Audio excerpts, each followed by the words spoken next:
Bienvenidos. Junto al equipo estamos listos para analizar aquellos temas que han marcado las recientes horas. Soy Osvaldo Canales y esto es El Porqué de las Noticias. Comenzamos.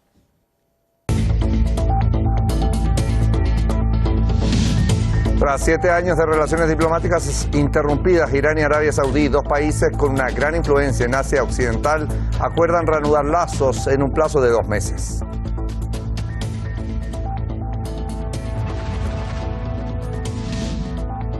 Viernes de la Ira, bajo ese nombre, las facciones de la Acción Nacional Islámica y el Comité de Prisioneros han realizado una pausa en apoyo a los presos y como forma de continuar su lucha. Y luego de la derrota sufrida en el Congreso con la reforma tributaria, el presidente de Chile, Gabriel Boric, a un día de cumplir su primer año en el poder, llevó a cabo un segundo cambio de gabinete con miras a sacar adelante la nueva Constitución.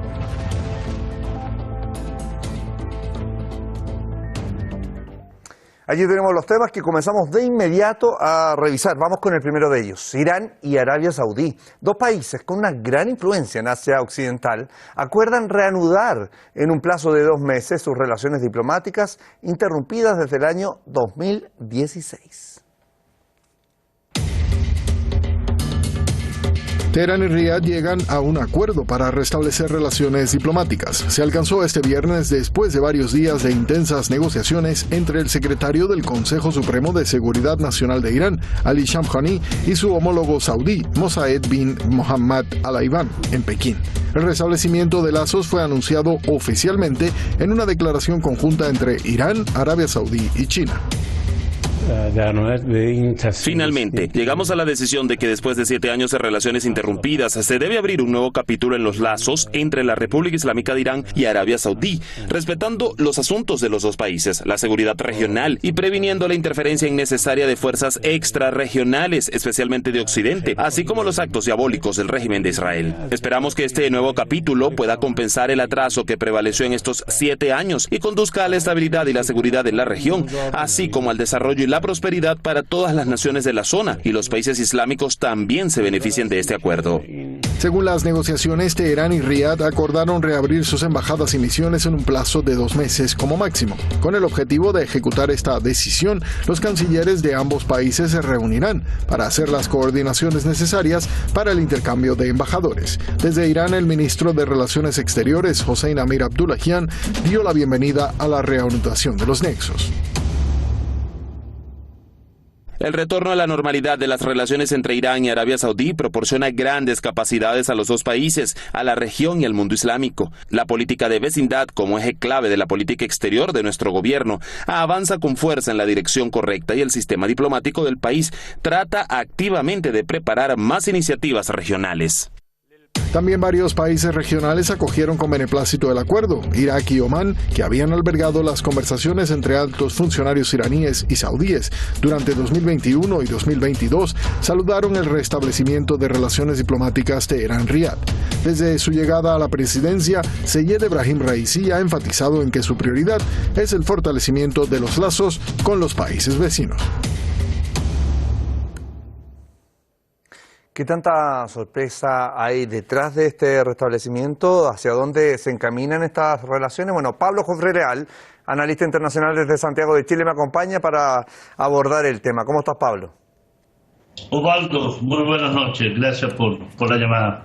Pablo, a ver, te llevo rápidamente a esto porque da para harto, pero tras una larga pausa de relaciones diplomáticas, Irán y Arabia Saudí, estos dos países que, se ha dicho ya, tienen una fuerte influencia en Asia Occidental, acuerdan reanudar los lazos en un plazo de solo 2 meses.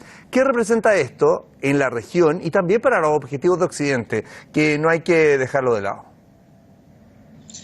Bueno, Osvaldo, para la región representa un avance desde el punto de vista de lo que tú marcabas, ¿no? La gran influencia que ambos países ejercen sobre la zona de Asia Occidental. No solo por un tema religioso, ¿no? El tema religioso respecto a que si Irán es mayoritariamente chiita y Arabia Saudí sunita y que eso ejerce influencia sobre las ramas del Islam, es un elemento que más bien en la geopolítica habría que considerarlo, pero no es lo fundamental. Lo fundamental radica en el hecho que durante 7 años Arabia Saudí y la República Islámica de Irán habían suspendido sus relaciones en virtud del absoluto apego de Arabia Saudí a relaciones geopolíticas, relaciones económicas, relaciones de sometimiento a Washington y la gran influencia que ejerce sobre la monarquía saudí el régimen sionista. Y en ese plano, indudablemente Irán ha tenido una influencia positiva sobre lo que se llama el eje de la resistencia, es decir, aquellos países que han sido agredidos, que han sido invadidos, que han tenido políticas de desestabilización por parte de Occidente.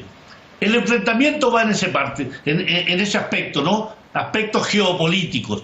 Y tener un acercamiento lo que implica es que va dejando de lado entonces la influencia nefasta que tiene ese binomio imperialismo y sionismo sobre la política de Asia Occidental. Es decir, que esa política sea resuelta por aquellos que son de la zona, aquellos que tienen intereses culturales, y además uniones políticas, culturales e históricas al respecto. Claro, aquí tiene que haber cambios claramente, pero quiero preguntarte eso. ¿Qué procesos podrían ser fundamentales en esta nueva etapa? ¿Y qué pasa, por ejemplo, en el caso de Irán y su influencia en la zona? Ya veíamos también las reacciones que ha tenido Irak, que ha tenido Omán, que estuvieron en todo este proceso para retomar estas relaciones diplomáticas. Bueno, las relaciones y la influencia son absolutamente vitales. Ambos tienen salida al Golfo Pérsico. Ambos son países productores de petróleo y de gas. Ambos son países que ejercen influencia sobre millones de seres humanos. Ambos son países que tienen un potencial económico tan potente que influye sobre el resto de los países, sobre aquellos pequeños emiratos y aquellas pequeñas monarquías del Golfo Pérsico, indudablemente. Bien, hemos sido testigos de la influencia que Arabia Saudí ha tenido con respecto a la agresión a Yemen, o la influencia sobre Bahrein, sobre los Emiratos Árabes Unidos, y a su vez la influencia que Irán ejerce sobre la política de resistencia de la zona. Si tú logras pacificar, si tú logras generar una política de cooperación entre estas dos potencias, económicas, demográficas, en el caso de Irán también, indudablemente se genera una sinergia muy positiva para la zona. Y eso va en desmedro de las políticas hegemónicas occidentales, de Estados Unidos, de Europa y sobre todo del régimen sionista. Creo que en la medida que, a pesar de las diferencias, que a pesar de un pasado reciente donde Arabia Saudí ha apoyado fuertemente políticas desestabilizadoras contra Siria, contra Irak, al mismo tiempo se pueden generar sinergias positivas en la medida que se piensa en Asia Occidental y no se piensa en Estados Unidos, no se piensa en otros países que no sean aquellos que conforman el núcleo de países de Asia Occidental. Que los problemas se resuelvan en casa, en definitiva. Absolutamente. No necesitas países que vengan de 15.000 kilómetros de distancia, Osvaldo. Bien, nos quedamos con eso. Pablo Jofré Leal, un abrazo. Muchísimas gracias. Muchas gracias, Osvaldo. Un gran abrazo para ti. Vamos nosotros con lo siguiente. Los palestinos que marchan bajo el nombre Viernes de la Ira. Esto en apoyo a los presos y la causa palestina, por supuesto.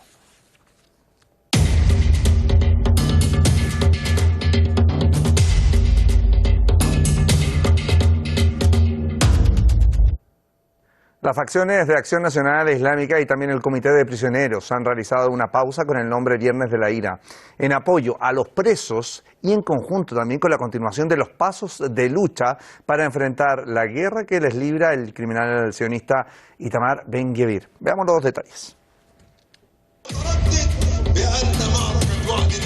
Una multitud de gazatíes asistieron a la llamada de las facciones palestinas y el Comité de Prisioneros para participar en la oración del viernes y en la sentada solidaria bajo el lema Viernes de Ira. En ella expresaron su apoyo a los prisioneros palestinos en las cárceles de la ocupación ante las medidas y políticas represivas iniciadas por el ministro extremista Itamar Ben-Gvir. Estas políticas tienen como objetivo dificultar la vida de los presos dentro de las cárceles de la ocupación. Hemos venido para responder a la llamada de los prisioneros, para que este día sea un viernes de ira y furia contra este enemigo criminal. El ocupante debe cumplir sus deberes y acabar con los actos que violan las leyes de los derechos humanos contra los presos palestinos. La situación en las prisiones continúa su escalada y aumentan las protestas ante las leyes del extremista Ben Gvir. Entre las medidas de represalia se encuentra disminuir el tiempo de aseo a 1 minuto por preso, cortar el agua caliente en los baños en pleno invierno, ofrecer comida en mal estado y calidad, además de prestar unos nefastos servicios médicos. Asimismo, en la pausa, los líderes de la resistencia reafirmaron su apoyo a los prisioneros en su lucha dentro de las prisiones y juraron seguir luchando hasta liberarlos. Aseguramos que el caso de nuestros prisioneros es una prioridad para nosotros. Ellos son una línea roja y no permitiremos que sean un bocado fácil para las políticas del ocupante. Mandamos un mensaje al ocupante de que la resistencia estará siempre en defensa de los prisioneros y de su resistencia y sus sacrificios.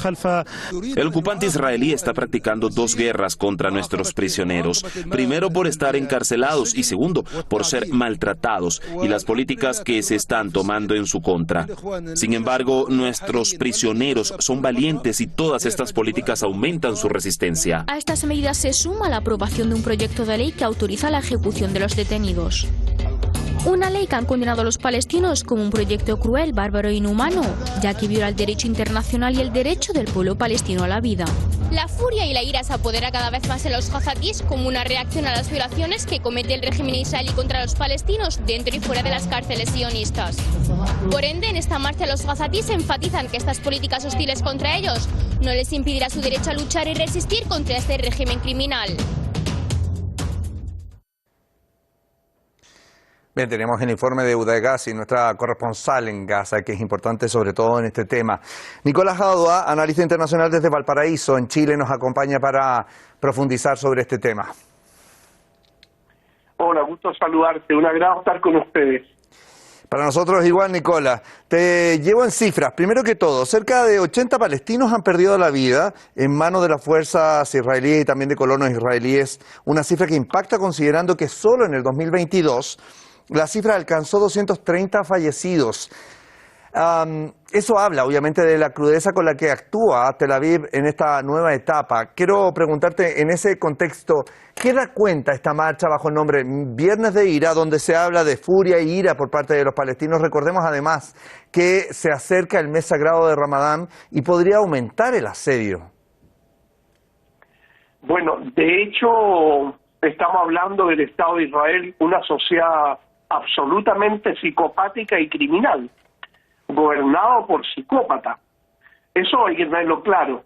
En segundo lugar, lo que busca el Estado criminal es provocar un conflicto armado grande con los palestinos o con Siria para desviar la atención del interior, de los problemas que tiene en el interior, en el cual tienen una innumerable cantidad de manifestaciones, para llevarlo a la frontera y así desviar, como digo, la atención de la problemática política. El tema es que es una sociedad en proceso de descomposición y esta criminalidad obedece justamente a una ideología que es criminal como el sionismo, a un primo hermano del nazismo, que tienen exactamente los mismos principios. Unos hablan de pueblo elegido y los nazis hablaban de raza superior. Y esto, esa ideología racista, discriminadora, segregacionista, tiende a ver al otro ser humano como un ser inferior y no tiene complejo alguno en quitarle la vida. Ahora, Nicolás, ¿qué pasa hoy con los presos palestinos ante el aumento de las restricciones? Veíamos allí en el informe, disminución de tiempos de baño, la calidad de las comidas, atención médica.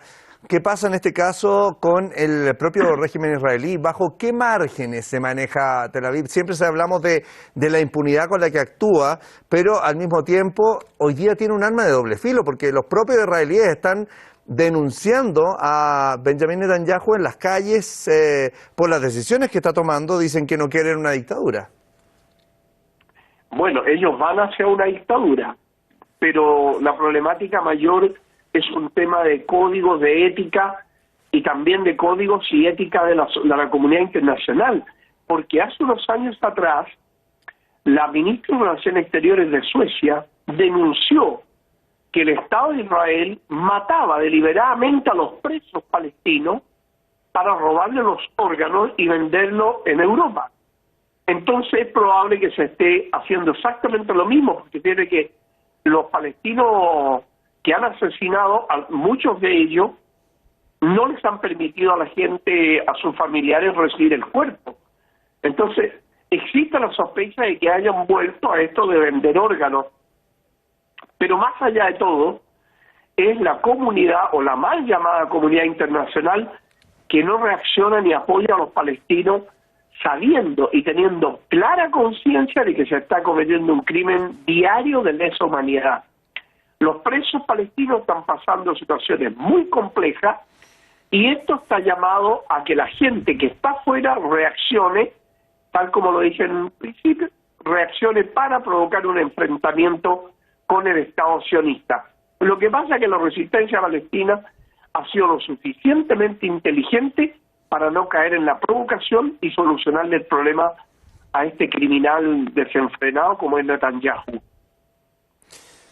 Así tenemos ahí pendientes también lo que significa la situación de los presos en las cárceles israelíes, las detenciones administrativas que obviamente no tienen un cargo de por medio y la demolición de viviendas en los asentamientos israelíes. Son temas que tienen que mantenerse allí en la palestra. Nos quedamos con eso, Nicolás Adua. Muchísimas gracias, un abrazo.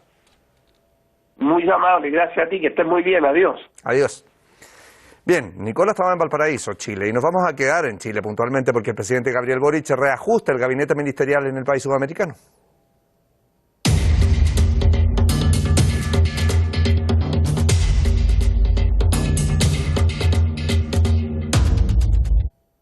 Así es, el presidente de Chile, Gabriel Boric, a un día de cumplir su primer año en el poder, llevó a cabo el segundo cambio de gabinete de su mandato y anunció el nombramiento de 5 nuevos ministros. Los objetivos los revisamos. El mandatario chileno tomó juramento a los nuevos ministros durante una ceremonia que se llevó a cabo en la sede presidencial, el Palacio de la Moneda. Señaló que con estos cambios proyecta una mayor estabilidad para establecer la nueva Constitución, que está en proceso de redacción y se someterá a plebiscito el 17 de diciembre. Como presidente de la República, en conjunto con mi equipo, he trabajado intensa y honestamente para servir a todos nuestros ciudadanos sin excepción, en especial a los más humildes y más necesitados. Hemos tenido dificultades, ¿quién podría negarlo? El jefe de Estado reconoció que debido a otros desafíos, además de 5 ministros recién asignados, también se designarán 15 nuevos subsecretarios. Entramos a nuestro segundo año de gobierno y después de una evaluación concienzuda, detenida, he decidido hacer cambios en mi gabinete a nivel de ministerios y subsecretarías. Quiero comenzar agradeciendo la tremenda labor que durante este primer año de gobierno han realizado las y los integrantes de este gabinete ministerial y también de subsecretarios y subsecretarias, a quienes se van mi cariño y reconocimiento. Boric también rechazó que los cambios se deban a presiones políticas ni a compensaciones que se han especulado durante las últimas semanas. El propósito de estos cambios es mejorar nuestra capacidad de respuesta y mejorar la gestión ante las urgencias que hoy día tiene nuestra patria y nuestros ciudadanos. Antonia Urrejola, de Relaciones Exteriores, Julieta Botsky, de Cultura, Alexandra Venado, de Deportes, Juan Carlos García, de Obras Públicas, y Silvia Díaz, de Ciencias, fueron los ministros que abandonaron sus cargos. De esta manera, Alberto Van Cleveren entró a la cartera de Relaciones Exteriores, Jaime Aguirre a Cultura, Jaime Pizarro a Deporte, Jessica López a Obras Públicas y Eisen Echeverry a Ciencias. Bien, Juan Francisco Coloane, analista internacional desde Santiago de Chile, nos acompaña para ver este cambio y este nuevo ciclo, segundo año de mandato de Gabriel Boric. Juan Francisco, ¿cómo estás? Gusto de saludarte. Igualmente, Osvaldo, gusto de escuchar tu voz de nuevamente. A ver, bien corto para llevarte a las preguntas, pero ¿cómo calificarías el primer año de gobierno de Gabriel Boric? Con los altibajos que hemos visto obviamente en estos 365 días. Mucho mejor de lo esperado, porque recibe un país con extrema alteración, recibe un país bipolarizado, un país en plano de confrontación. Y pienso que desde ese punto de vista lo ha hecho bien, y más allá del desastre, los incendios de verano y otras calamidades de otro tipo, pienso de que realmente ha sido un gran presidente. Es decir, lo veo desde el punto de vista del ciudadano, en el sentido de que él recibió un país partido en dos, un país traumatizado y que además se traumatiza con mayor razón y con mayor peso en el voto del rechazo a la propuesta constitucional de la Asamblea, digamos, de la constituyente, del grupo constituyente. Y todo eso lo ha sabido sobrellevar con mucha dignidad, con mucho arrojo, con mucha paciencia y con mucha resiliencia. Claro, porque las encuestas le jugaron bastante mal durante la primera gestión, pero hoy día se está como revirtiendo la situación y de a poco va subiendo puntos de acuerdo a la aprobación de la ciudadanía. Sí, es decir, tenemos que acostumbrarnos, Valdo, a un cambio de liderazgo a nivel global con otro tipo de diría yo, usar el término musical, con otro tipo de escala musical y con otro tipo de partitura y con otro tipo de dominio del instrumento que se está tocando. Este es un presidente joven que viene con un Estado estructuralmente, en términos institucionales, tremendamente deprimido, un Estado tremendamente desprestigiado. Las instituciones del Estado habían caído bajo un alto nivel de desprestigio en la población, de ahí el estallido, porque los elementos del estallido social del 19, digamos, de 2018, del 18 de octubre de 2019, es un estallido real, eso no se ha cancelado, eso existe permanente. Los ciudadanos tenemos una desconfianza de las estructuras del Estado, Cámara de Diputados, Senado, Poder Judicial, autoridades incluso policiales, aunque las encuestas han mejorado. Ahora, alcaldías. Boric sufre varios reveses. Tú señalas el tema del primer proyecto de la nueva Constitución y también ahora el proyecto de reforma tributaria, que fue un duro golpe, sin duda. ¿Cómo vas calificando? Porque ahora viene, a un día incluso de cumplir su primer año en el mandato, hay este cambio de gabinete. ¿Cómo calificas el camino que lleva esta nueva redacción, que él dice que va a tomar fuerza con este gabinete para llevar adelante este nuevo proceso? Consideremos también que cambió a 5 ministros, entre ellos a la canciller. ¿Qué te parece? Tú tienes harta relación allí con temas de relaciones internacionales. ¿Este cambio de Cancillería también es un cambio de foco? ¿Imagen internacional? ¿Decisiones? No, es un cambio de administración, un cambio de manejo, no de foco. No había problema de foco con la antigua ministra.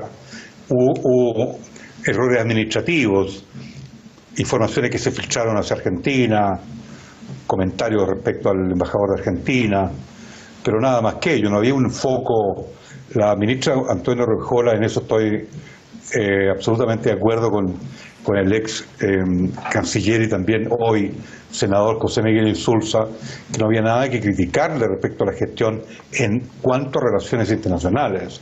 Era una persona adecuada para el tipo de gobierno. Yo tengo en particular un desacuerdo con la decisión del gobierno de estar en un frente anti-Ortega y anti-Nicaragua. Ahí lo tengo que decir abiertamente, si tú me permites, yo lo estoy diciendo. Por supuesto. Digamos, no hay que estar en contra de Nicaragua. Pero aparte de eso, la conducta internacional era la correcta. Ahora, déjame hacer un comentario respecto al rechazo a la reforma tributaria. Se han equivocado medio a medio los opositores a esa reforma tributaria, porque el último informe del Banco Mundial estipula con mucha claridad que precisamente los principios centrales de la reforma tributaria del gobierno de Gabriel Boric son las recomendaciones del Banco Mundial para los países de ingreso medio en función de superar la desigualdad y superar la pobreza que ha caído en forma realmente dramática. Digamos, la pobreza ha subido, se ha elevado, ¿no es cierto?, en las últimas 3 décadas a partir del 90. El último informe del Banco Mundial es muy interesante y muy importante. Y la reforma tributaria estaba en la línea recomendada por el Banco Mundial para que los países, ¿no es cierto?, determinen definitivamente un crecimiento resolviendo los problemas de desigualdad, con mayor gasto fiscal, un gasto fiscal disciplinado, pero con mucha transferencia de recursos a los sectores más empobrecidos. Y el gobierno iba en la correcta dirección. Me queda muy poco tiempo, pero le faltaron pocos votos para que pudiera pasar a ser discutido mayormente este proyecto tributario. ¿Pesó la aparición de Sebastián Piñera, como ha dicho también parte del gobierno de Boric, en llamar a alinear a la oposición para que no diera paso a la reforma tributaria? Y con eso se preguntó muy rápido también el tema de cómo va a sumar ahora para el segundo año de mandato, porque obviamente viene en contra. Es muy difícil. La derecha y la oposición en particular está empecinada en que este gobierno fracase para ellos volver al poder o ellas volver al poder. Es decir, no les interesa Chile por el momento. Eso es lo lamentable de la disputa política en Chile. Hay un sector de políticos que no les interesa Chile, les interesa el poder. Y a la derecha en particular y a este tipo de oposición les interesa regresar al poder del Estado. Y eso es lamentable. Y el componente principal del gobierno del presidente Boric, yo sinceramente pienso que están preocupados por Chile. Esa reforma tributaria es el indicador. Es una reforma tributaria que viene en el camino correcto. Crecimiento con posibilidades de mayor igualdad y reducir elementos ya crónicos de desigualdad que tiene el país. Perfecto. Bien, Juan Francisco Colores, nos quedamos con eso. No viene fácil este segundo año de mandato para Gabriel Boric. Vamos a ver cómo va a ir manejando estos nuevos lineamientos con este gabinete que es el segundo dentro de su mandato. Muchísimas gracias, como siempre, por el contacto con el Porqué de las Noticias. Gracias a ustedes. Hasta pronto. Bien, revisamos ahora nosotros los temas abordados en el programa.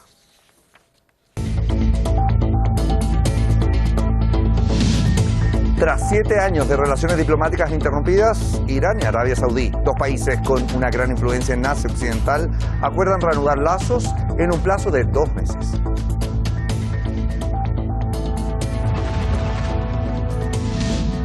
Viernes de la Ira, bajo ese nombre, las facciones de Acción Nacional Islámica y el Comité de Prisioneros han realizado una pausa en apoyo a los presos y como forma de continuación de su lucha.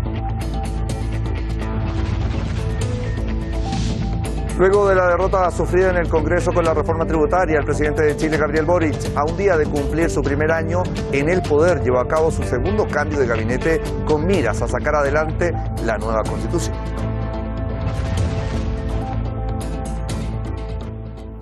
Y como siempre digo, en nombre de todo el equipo del Porqué de las Noticias, muchísimas gracias por acompañarnos. Siga usted junto a Hispan TV.